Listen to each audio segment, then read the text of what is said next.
What's up YouTube? This is Petrol Enthusiast coming back at you with another do-it-yourself project. Came across a little problem with my 2001 CL600. A couple of weeks ago the passenger rear window wasn't rolling down and I was like, oh man, this looks like a big fix. So I did my research and I was talking to the mechanic that usually works on or services my Mercedes, and he was telling me it could be two things. It could be the whole regulator in the rear is like jammed, where you're going to have to replace that whole panel that lowers and raises the window, or it could be the rear quarter window control unit. And he was telling me it usually goes out. There's usually some electrical issues back there. I don't know, because of the year of the car and stuff. So he suggested to me to replace that first. He said you could probably find this part on eBay for about $120 to $80, depending if it's used or brand new. So I decided to do that. I waited a couple of days for the part to come in, and this is what the part looks like. It's a control unit for the front and rear windows, and the part number is right here. I'll show you. I'll put it on the bottom of the video too, and the years include, and the year of car is the CL500, CL55, CL600. So this is pretty much compatible with majority of all the CLs between 2000 and 2005. I believe that's what the part the instruction said. So I got the part back. So well, I bought the part and they gave me the part. So let's go on to the car and let's install this thing. So let's go do that. It's here.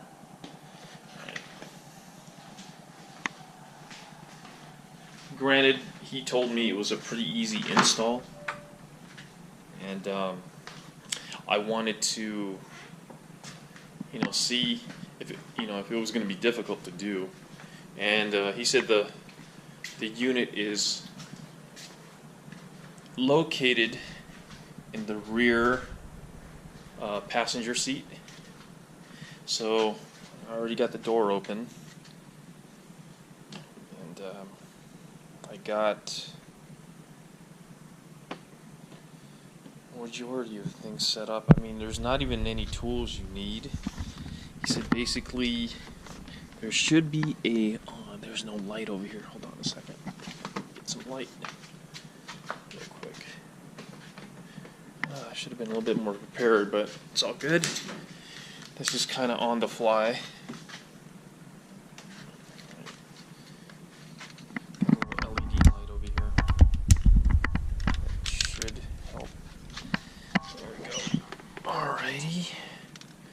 So he was telling me there should be a button down here that you press and you pull. So I feel the button, it's like in the middle of the seat.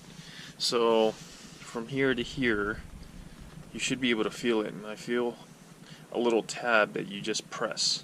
So I'm pressing it and the seat should come off, and it does.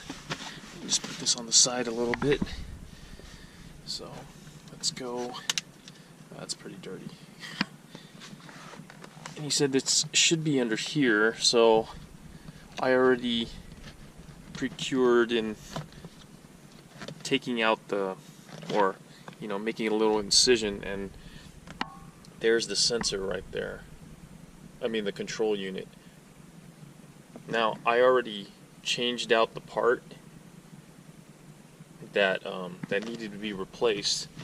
So all you need to do is put back the tape. I mean, granted, no one's gonna see the tear underneath the seat, and he was telling me these things go out usually because of the age of the car or whatever electronic issues that come up. So in order for you to put the seat back, you just kind of snap it in and voila. Now the seat is back. Now this should work. Let's put the seat back here.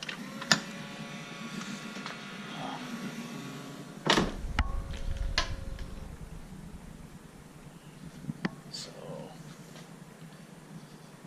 that thing should be able to go up. That's a first indication to me that this thing's working now, because the soft close and the doors, when they, they're pressed in, the window goes down and then it raises it up. So that tells me that's a good sign. Alright, so let's get the keys.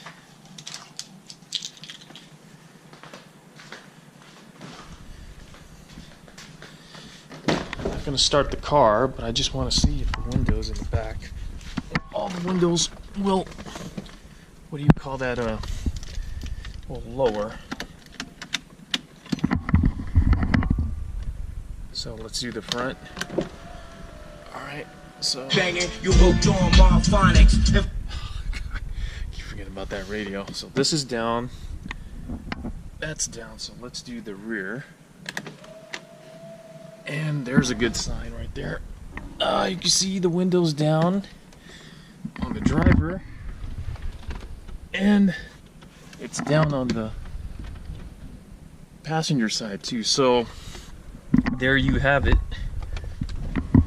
They both raised too, because that's where the issue was on the driver's side. I mean the passenger side. And everything seems to be back into normal. So that concludes my quick fix on replacing your rear window control unit.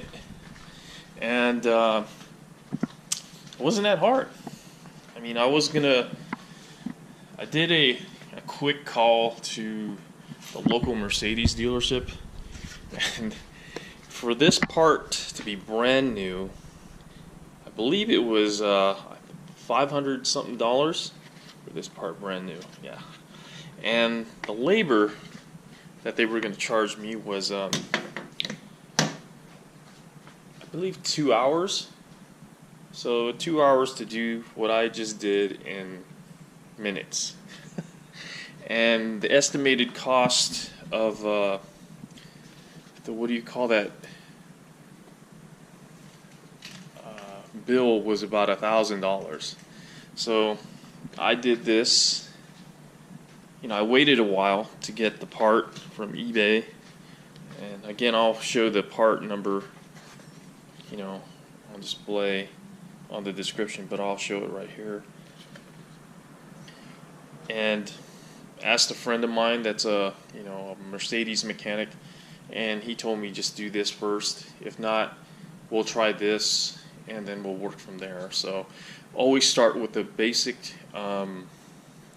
quick fixes that that may correct a problem or may not. You're just you're taking a chance in that, and for this time it worked, and I saved a couple $100 and a headache. So I would suggest doing your research, and hopefully this do-it-yourself project helps you out too if you come across the same problem in your CL. Okay, so I think that is it. I think I'll just kind of end the video here. I mean, my car's been running pretty good. I think that was the only hiccup I had, and I wanted to wait a couple of days to do this, so I got the part in, so it was just like really quick. And I just want to thank the new subscribers that subscribe to me. It shows that I guess I'm doing something good and helping people out. So people are doing the same thing and throwing their constructive criticism, good and bad. You know, I get everybody's comment, which is not always good, but you know, it's input that I can improve upon myself and my videos that I make.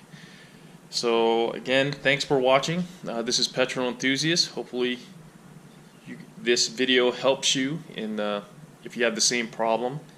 And it is the weekend, so have a nice weekend.